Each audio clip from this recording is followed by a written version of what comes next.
Ar ziņām pasaulē Latvijā Latgalē, Radio Alise Plus studijā Juris Saukāns. Krievijā nedēļas nogalē vēlēja prezidentu. Centrālā vēlēšanu komisija paziņoja par Vladimira Putina uzvaru, saņemot vairāk nekā 87% balsu. Nikolais Haritonovs no Komunistu partijas, Vladislavs Davankovs no partijas Jaunie cilvēki un Leonīds Slutskis no Liberālajiem demokrātiem sadalīja savā starpā atlikušos knapi 13% vēlētāju balsu. Provizoriskā vēlētāju aktivitāte bija pie 75%.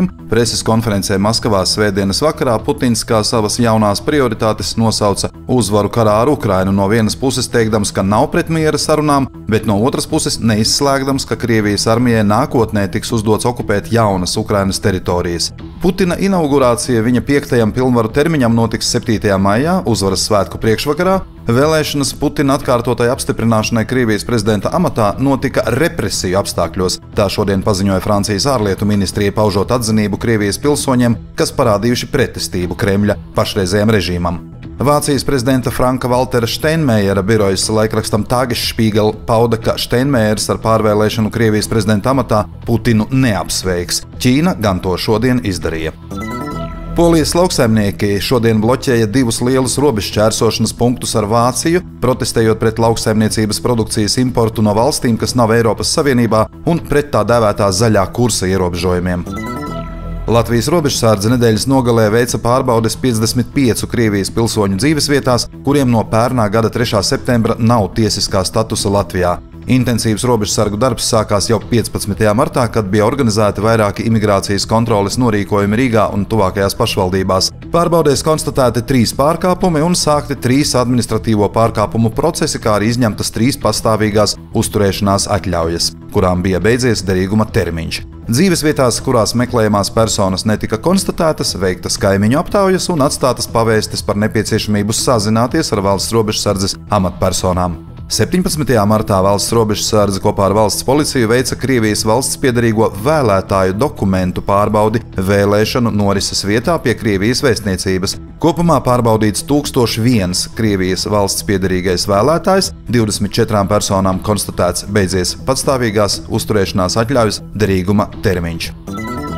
Nacionālā elektronisko plašsaziņas līdzekļu padome liegusi Latvijā piekļuvi kārtējām 9 tīmekļa vietnēm, kas izplata Krievijas propagandu. Turpmāk šo lapu lietotāji tiks novirzīti uz informatīvo paziņojumu nelegālssaturs.lv.